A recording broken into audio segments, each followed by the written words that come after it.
My Russia isn't so hot, and the crowds down here are serious, but this remarkably beautiful subway suggests good things to come. I'm on my way up from the deepest metro station in the world to discover Russia's window on the West, St. Petersburg.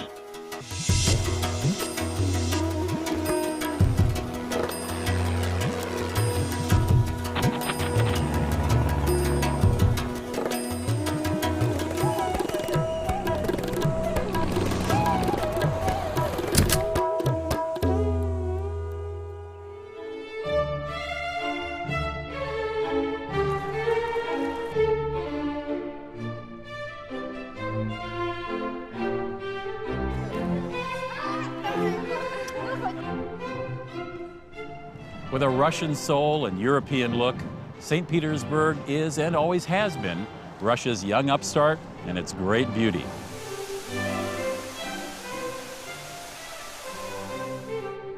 In the year 1703, in a swamp near the Gulf of Finland, Peter the Great, Tsar of Russia, built a city unlike any other in Russia. He built it to rival the great capitals of Europe. He built it to escape the conservatism and backwardness of Moscow. He built it to bring Russia into the modern world. St. Petersburg is a city of ghosts, of literary giants and their characters, of murdered tsars and princes, of bloody revolution, war, starvation, and despair. The haunting past and modern life live side by side. Never in the history of the world has there been as beautiful a city, nor one more artificial, built on the whim of a tsar. Freezing in winter with brief luminous summers, St. Petersburg embraces the Neva River at the mouth of the Gulf of Finland. Hundreds of bridges span the city's many waterways and cross to dozens of islands. Locals simply call this city Peter, and Peter's main drag is Nevsky Prospect. It's a grand boulevard meant to rival the finest in Europe. All roads lead to Nevsky Prospect. It's the main thoroughfare, a home to wealthy shoppers and street merchants. Teeming crowds push past palaces and shops. Modern life and the past meld seamlessly here. People talk of Peter as an old friend. Their city seems a set for a costume drama, and art is everywhere.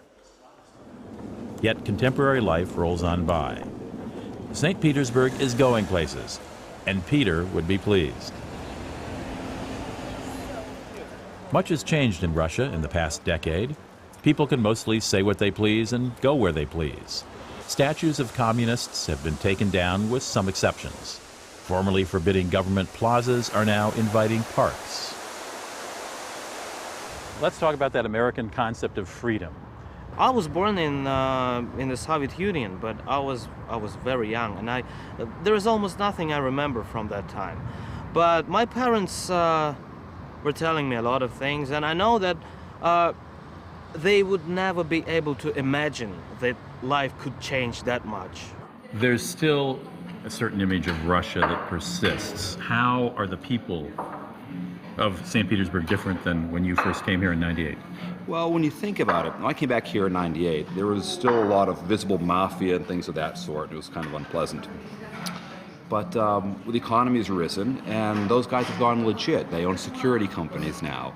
You know, when you think about the amount of private property that changed hands without a war here, it's amazing that you only had that little bit of criminality in the early '90s, and it's changed so much since then. It's much safer. St. Petersburg is a city of canals, and nowhere does it appear more enchanting than from the deck of a boat. Hiring a private water taxi is the way to go. You can even bring along champagne and caviar.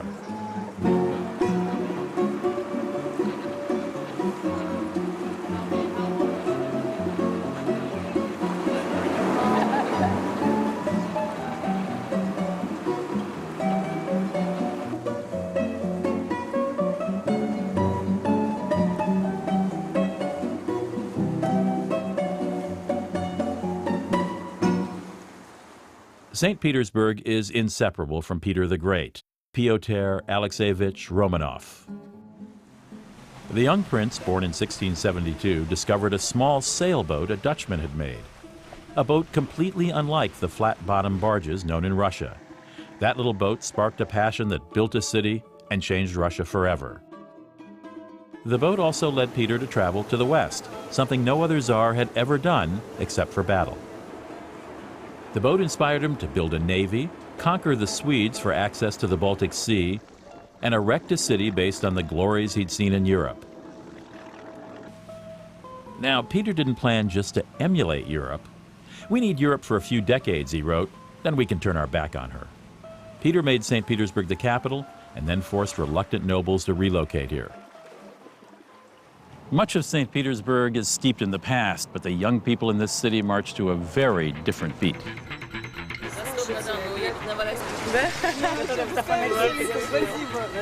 I contacted one of St. Petersburg's rising stars, Eva Nova. This all-girl band plays a raucous blend of folk and punk with no holds barred. They invited me to their practice studio. How has the music scene changed St. Petersburg, or how has it reflected over 10, 20 years? In my opinion, we have less underground music now, because all music is free, so you can play everything, you can talk about everything. But 10 years ago, it was a different situation.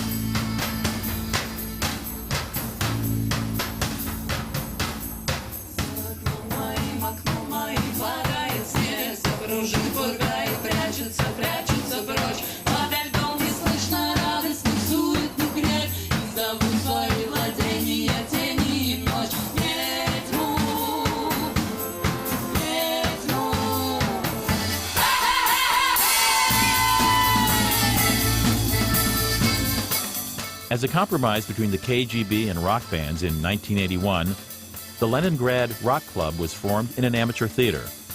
Songs were still censored to a degree, but bands could survive and perform.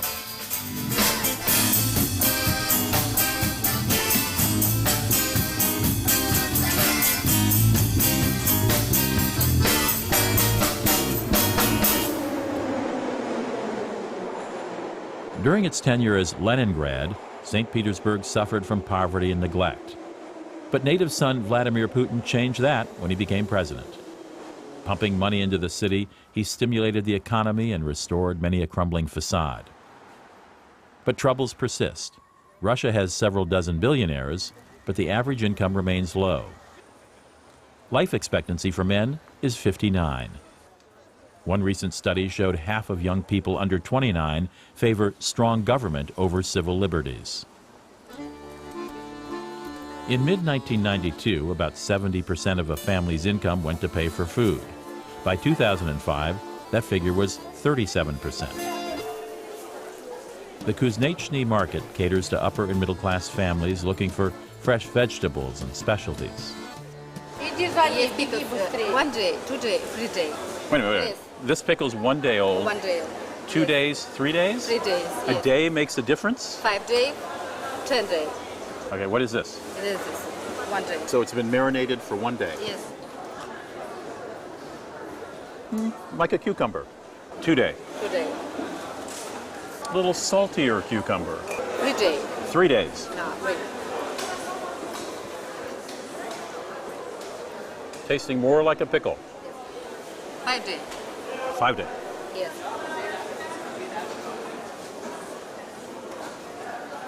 Ooh, ooh, sharp. And 10 days. The famous 10-day pickle Yes. of St. Petersburg. Okay. Ooh, nice bite. Very good. Who knew about the precision of the pickling of pickles? Here shoppers pick up caviar for a dinner party, fresh sour cream for beef stroganoff, and honey right off the honeycomb. Fast food isn't the norm in Peter, with one exception. All over town, stands and restaurants are whipping up blini. These are small pancakes stuffed with everything from chocolate to caviar. And in this case, mine's caviar.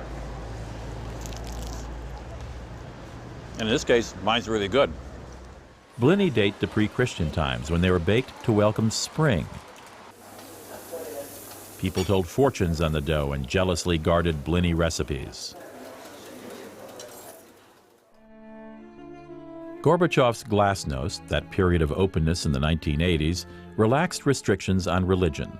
Today, young and old can be found in the city's Orthodox churches. The church on the spilled blood stands on the spot where Tsar Alexander III was slain in 1881 by revolutionaries. Ironic, since he was the Tsar who finally emancipated the enslaved peasants, the serfs. The interior of the church is covered with rich, colorful mosaics depicting biblical scenes.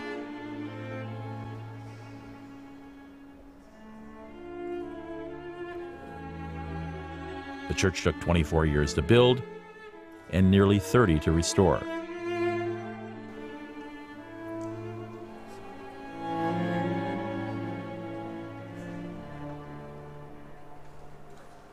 The seeds of enlightenment and progress that Peter planted here eventually came home to roost.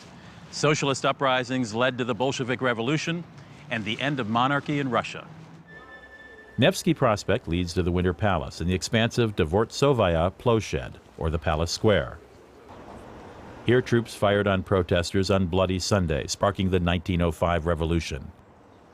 And Bolsheviks stormed the Winter Palace in 1917, the start of the long communist regime. In 1991, thousands rallied here to change the name of the city back to St. Petersburg from Leningrad.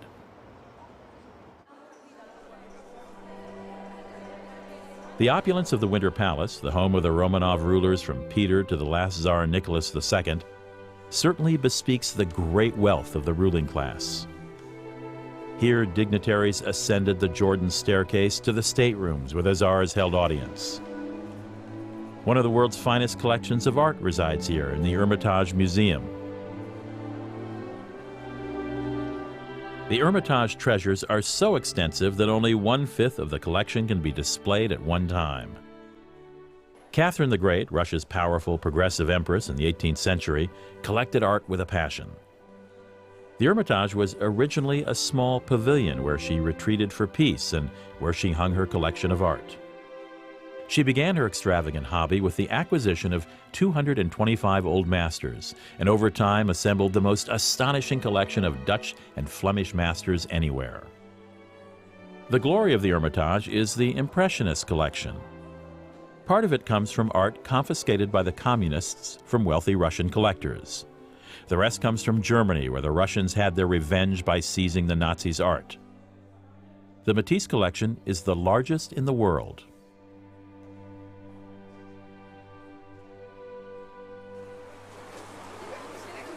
Souvenir stands are ubiquitous in Peter. A large tourist market near the onion-domed church on the spilled blood offers quality knickknacks, artisan chessboards, Soviet memorabilia, nesting dolls, and lots of hats. Dad will be very proud. Colonel Maxa. This is a Russian general.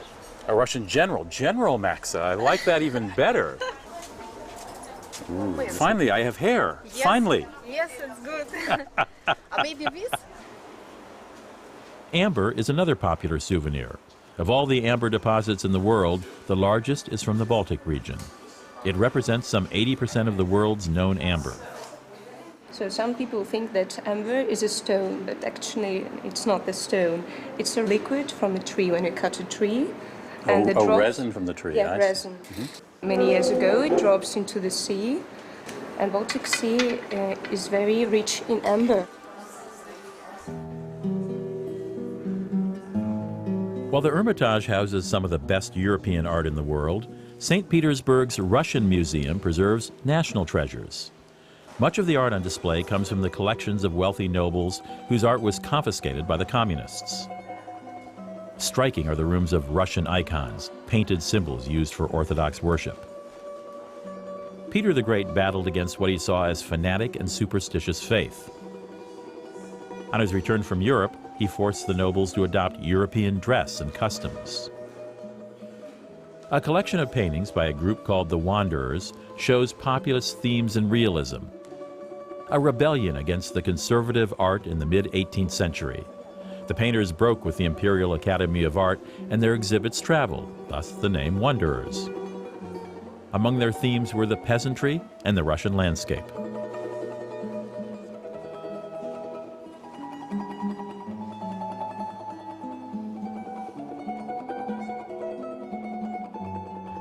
During World War II, German troops surrounded this city.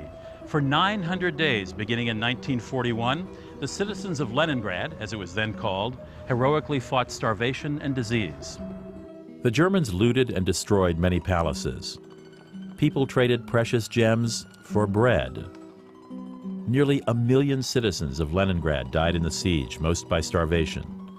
In January 1944, the Red Army finally broke the siege and the Germans retreated.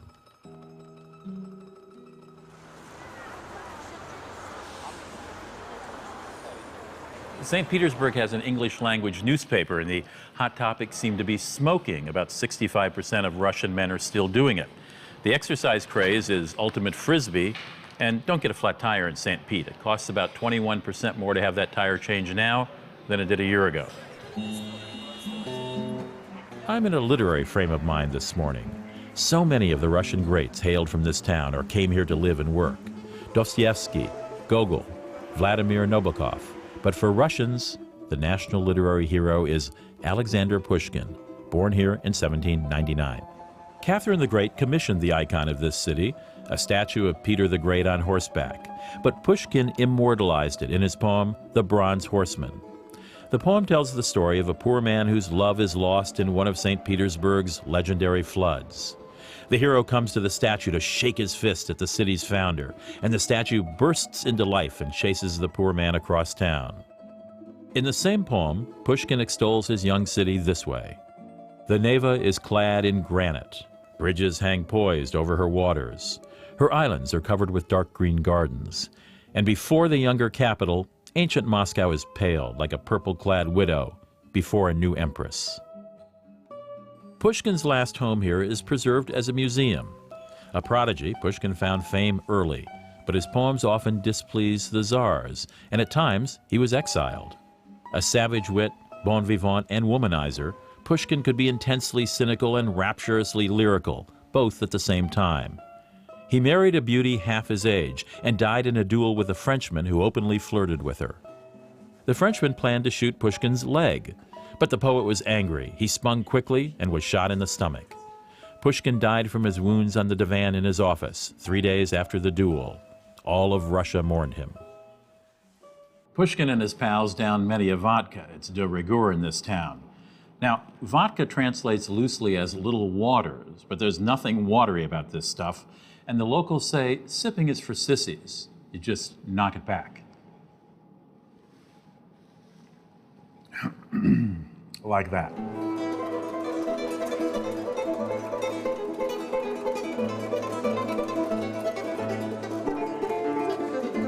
Russians swear you'll never get drunk if you snack with your vodka, and the caviar bar at the Astoria's sister hotel, the Angleterre, is the place to snack. And we have all these accoutrements here. Now, how do I do this? Okay, that's us, the combination that's in Russian serving the caviar. Blinis, Russian pancakes, So sour cream. Take a blini. Take the blinis. Then what do I do? Put some butter on it, just a tiny little bit butter. A little bit of butter, okay. Yeah, you have some shallots, chopped shallots, goes with it. Some Egg yolk? Egg yolk, right. Boil it, the eggs is boiled. Hot so boiled eggs. separates and the whites. The whites of an egg. Yeah. Okay. Okay, and then with a special knife, the caviar, because especially the caviar is not good as traditional in Russia. It's not touching metal at all. No metal. So metal at all. mother of pearl. Mother of pearl. That's the caviar must be. Which should I have first? Well, you can have the sturgeon caviar, please. Sturgeon. Okay. Yeah. No Okay. way. No. All right. So I put it right on. Do I just like that? Yeah. Okay. Yeah. How's that? Very good. The Astoria also has its share of ghosts. Famous ballerinas, world leaders, movie stars, even Vladimir Lenin descended this staircase. Truman Capote famously danced his way down. The historic hotel opened in 1912 and retains much of the elegance of that era. The views of landmark St. Isaac's Cathedral, spectacular. And I'm crazy about their borscht, the Russian beet soup. Thank you very much. During World War II, Adolf Hitler was so certain he'd take Leningrad that he actually sent out printed invitations to a victory celebration here at the Astoria. Fortunately, that party never happened. The Tsars approached Peter the Great's summer palace by water. Today, a hydrofoil delivers visitors the same way. Peter the Great built Peterhof after a visit to Versailles. In typical Peter fashion, he decided to outdo the French. The Grand Cascade and Water Avenue dance with over 100 fountains, some of which Peter himself dreamed up. He imported thousands of trees from Europe, over and over again, because storms and floods kept killing them. Peter's chief architect for the city, a Frenchman named Leblond, designed most of the playful fountains and waterfalls. 50 kilometers of pipe and 18 lakes feed this frenzy of fountains.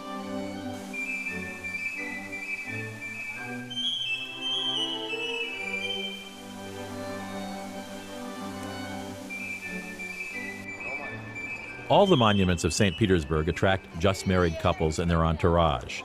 Russians tend to marry quickly and divorce even faster. The country has one of the highest divorce rates in the world.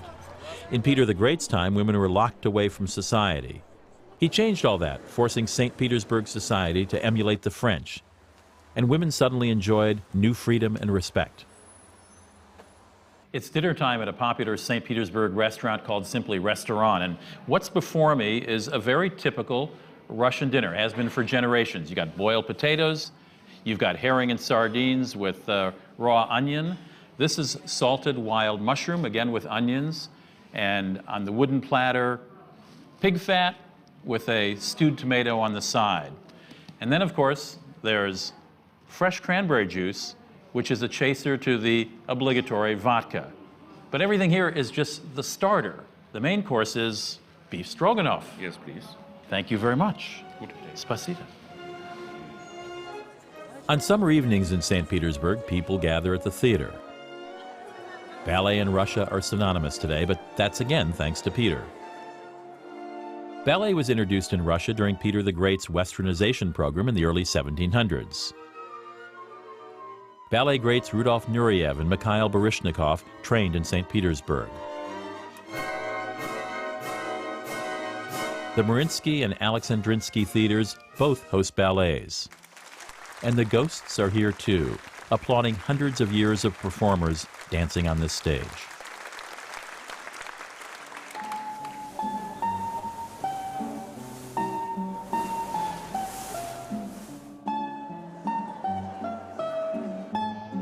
With each passing year, the number of visitors to this enchanted city grows. For the moment, Peter's future seems bright indeed. Who could say it better than Alexander Pushkin?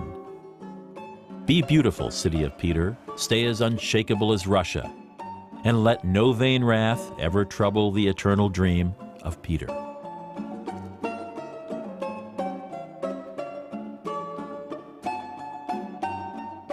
To Peter and his eternal dream.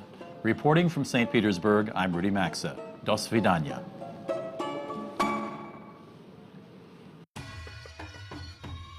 For information on the places featured in Rudy Maxa's World, along with other savvy traveling tips, visit rudymaxasworld.com.